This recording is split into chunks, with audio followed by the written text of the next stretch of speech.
starting from England and kind of pedalling off into the world, I thought it would be more fun if I started as far away from home as possible and then tried to ride the bike back to London. So that's the story I'm going to tell you today. Basically bought myself a plane ticket and I flew right to the eastern edge of Siberia because I thought that was about as far away as I could get. And I got off the plane, I started cycling. Eventually it took me just over 3 years to get home.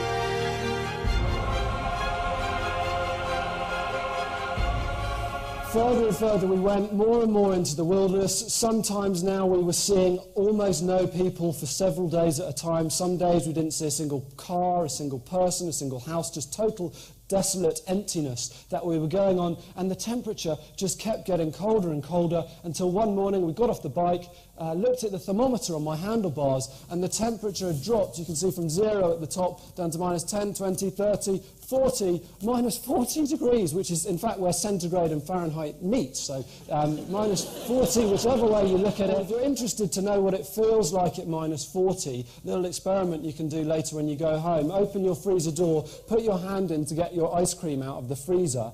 Try and remember that now. That's about minus 20 in your freezer. So now I want you to double how cold your hand feels, down to minus 40. Got that? And now keep your hand in there for about 6 months. And now you're getting the idea of what it's like in a Siberian winter.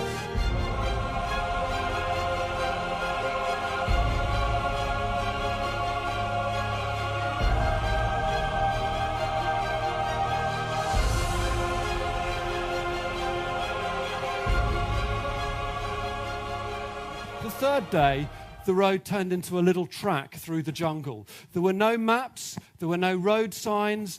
I was terrified. I heard all these strange sounds, hissing and buzzing and strange chirping noises coming out of the jungle. I thought maybe I'm just going to get lost in here. Nobody will ever see me again. But then I came down a hill. I came to this river. There were all these houses on stilts next to the river. And these two guys stepped out from behind a house. One of them at the time was holding a big bow. The other one had a baseball cap on. And they said, "Why don't you come and stay in our house tonight?" So the next day, we set off walking together. It was great to have company again. I don't know if you can see in Yagi's right hand, he's got an enormous knife. And so I felt a little bit safer. Now I was with Yagi and his knife. And we walked for about a day, and we finally broke out of the jungle. We made it to the beach road. I was so happy to reach this beach road. It was a beautiful beach. The only trouble was it was not a road. It was just a beach. And so I just had to start pushing my bike through the sand. All sorts of obstacles started to come up before me now. Sometimes there were rivers. I had to balance my bike on a canoe, ask somebody to kindly paddle me across. Sometimes there were inlets from the sea. I had to take all the bags off my bike, carry it over my head through the sea, hoping that a wave wouldn't knock me over. Sometimes there were shallow rivers, and I just had to walk through quickly, hoping there weren't too many crocodiles around. I was still very far outside of my comfort zone.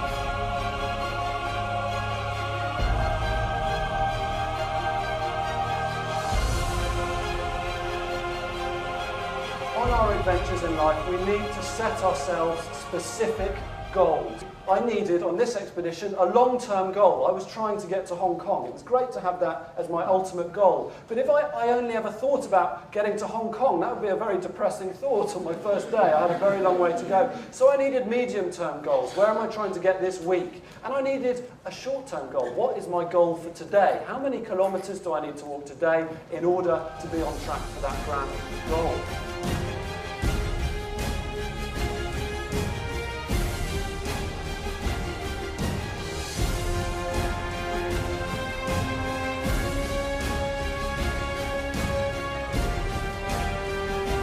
One of the daily routines we had to practice was stretching, because I knew if I was going to fail on this expedition, one of the most likely ways I might fail would be if I got injured. And one of the best ways to prevent injury is to do loads of stretching, one of those small acts of discipline. But in normal life, I find I also have to practice really key disciplines. At the moment, I'm writing a book, and I find one of the most crucial small acts of discipline every day is to disable my internet before I start work. In fact, sometimes I even get my wife to hide the router before she goes to work, so I can't check my email. And that's a small act of discipline. It transforms how well I can progress that day. More in a professional sphere, I've found small act of discipline is things like courtesy. I've found it's such a small thing, but it makes such a difference to working relationships. Things like sending a thank you or writing a thank you card to people when you should do.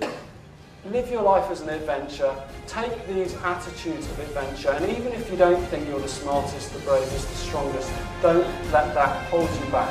Live your life as an adventure. Thank you very much.